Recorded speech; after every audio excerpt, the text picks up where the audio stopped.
जी। मैं ये समझता हूँ जंग आज़ादी के बाद और आज तक हमने अपने हाथों से अपने रहनुमाओं का कत्ल किया है। आज के मौजूदा हालात में उत्तर प्रदेश से लेकर और पूरे देश के अंदर सलमान खुर्शीद साहब एक ऐसी शख्सियत है मुसलमानों की जो हमारी रहबरी के सवाल है, रहबर बनकर हमारे बीच में रह सकते हैं। बदकिस्मत है हम फर्रुखाबाद के लोग और कन्नौज उत्तर प्रदेश के लोग कि उनको अपनी क़यादत नहीं मुंतखब कर रहे हैं। ये और इतना ही नहीं कि आज जो हालात हैं उसके लिए हमारा रोना है और इसके लिए मैं अपने कौम से अपील करता हूं कि अब भी बदल समझ जाओ।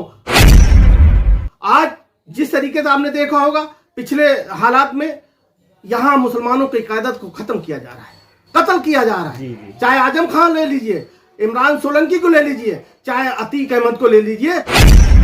आज हमें अफसोस है, फर्रुखाबाद के मुस्तकबिल के सवाल है, क्योंकि सलमान खुर्शीद एक ऐसी शख्सियत है जो फर्रुखाबाद की तस्वीर, तकदीर और उनके आइम्मा को लेकर वो साथ चल सकते हैं। बड़ा मजबूती बड़ा है और मुझे अपने भाइयों से खासकर शिकवा भी है, गिल्ला भी है कि हम कब तक है अपने हाथों में कटोरा साधे रहेंगे, दूसरों के दरवाजे चलते रहेंगे। हमारे पास मौजूद है ऐसा शख्स, हमें कहीं जाने की जरूरत नहीं। अपने हक की लड़ाई खुद को लड़ना होगा, जिसकी क़यादत सलमान खुर्शीद साहब कर सकते हैं। मुसलमानों के आखिरी पैगंबर ने इक़रा यानी तालीम हासिल करने पर जोर दिया और कहा इल्म हासिल करो चाहे चीन जाना पड़े। साफ लहजे में कहा कि हर मुसलमान को इल्म हासिल करना ज़रूरी कर दिया। परंतु आज का मुसलमान अपने आप को अपडेट करने के लिए 10 से 15 हज़ार रुपये का मोबाइल ले सकता है, परंतु 1500 रुपये की स्कूलों में एडमिशन फीस नहीं दे सकता।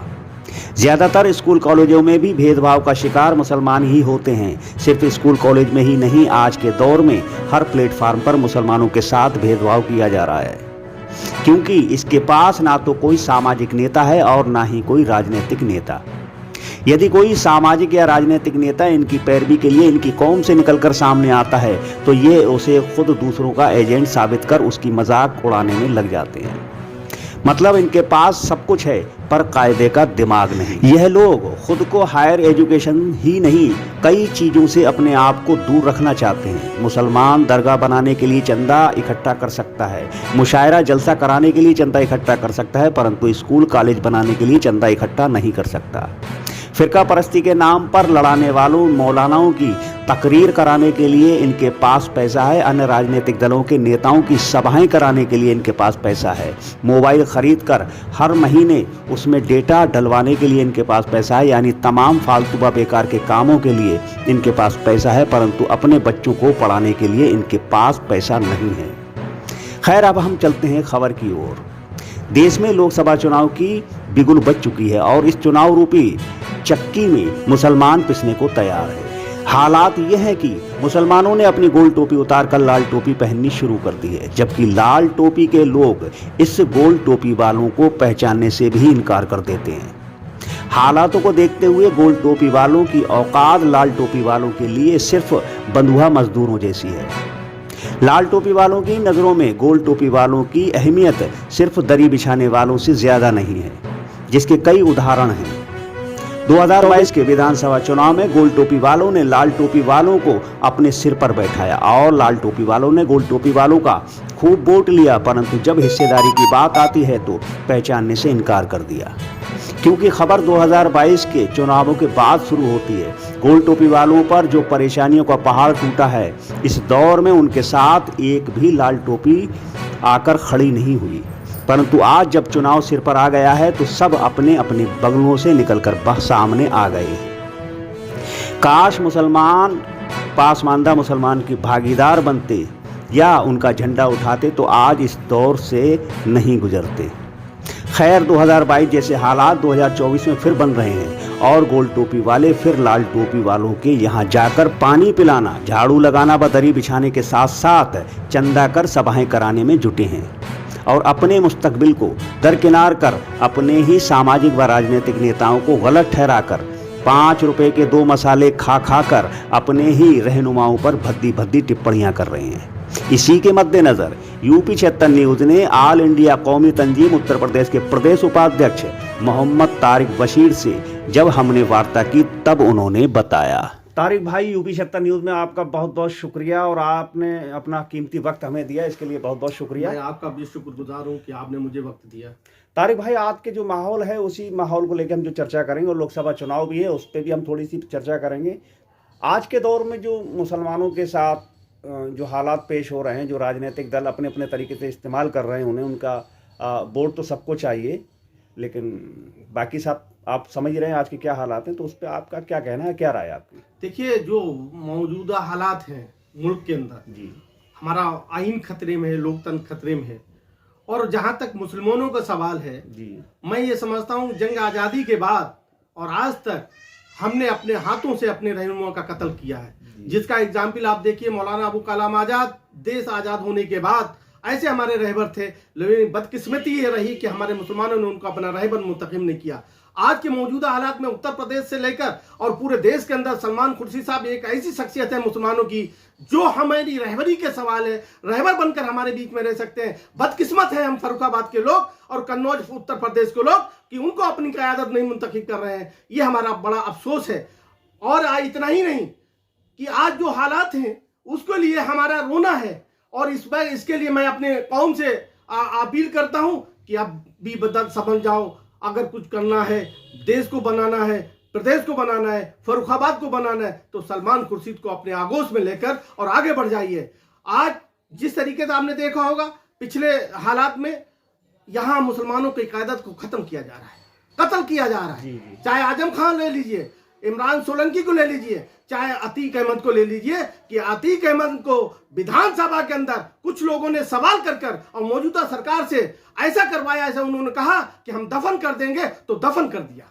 आज हमें अफसोस है, फर्रुखाबाद के मुस्तकबिल के सवाल है, क्योंकि सलमान खुर्शीद एक ऐसी शख्सियत है जो फर्रुखाबाद की तस्वीर, तकदीर और उनके आइम्मा को लेकर वो साथ चल सकते हैं। बड़ा मजबूती बड़ा है, और मुझे अपने भाइयों से खासकर शिकवा भी है, गिल्ला भी है कि हम कब तक है अपने हाथों में कटोरा साधे रहेंगे, दूसरों के दरवाजे चलते रहेंगे। हमारे पास मौजूद है ऐसा शख्स, हमें कहीं जाने की जरूरत नहीं, अपने हक की लड़ाई खुद को लड़ना होगा, जिसकी क़यादत सलमान खुर्शीद साहब कर सकते हैं।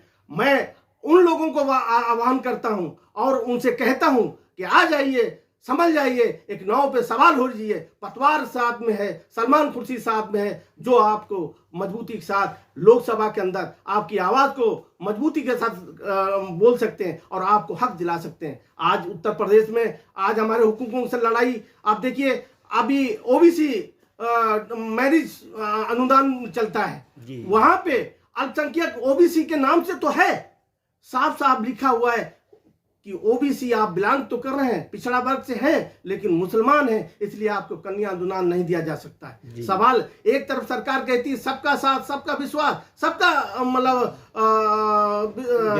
विश्वास, लेकिन कथनी और करनी में बहुत फर्क है। अफसोस इस बात का है कि उत्तर प्रदेश सरकार द्वारा हमारे साथ पूरा सौतेला व्यवहार किया जा रहा है।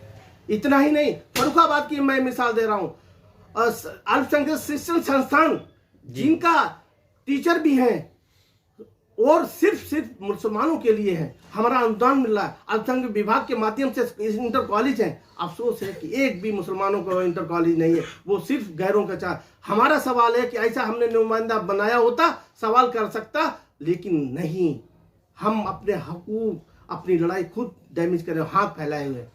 मैं अपने फर्रुखाबाद से अपील कर रहा हूँ कि सलमान खुर्शीद साहब जैसे लोग हमारे बीच में हैं, उनका साथ, उनके सर पे ताज पहनाए और उनके साथ पीछे चले। मैं समझता हूं हमारा फर्रुखाबाद का भी विकास होगा, उत्तर प्रदेश में एक मजबूती खड़ी होगी और हिंदुस्तान में एक तकदीर बदलेगी।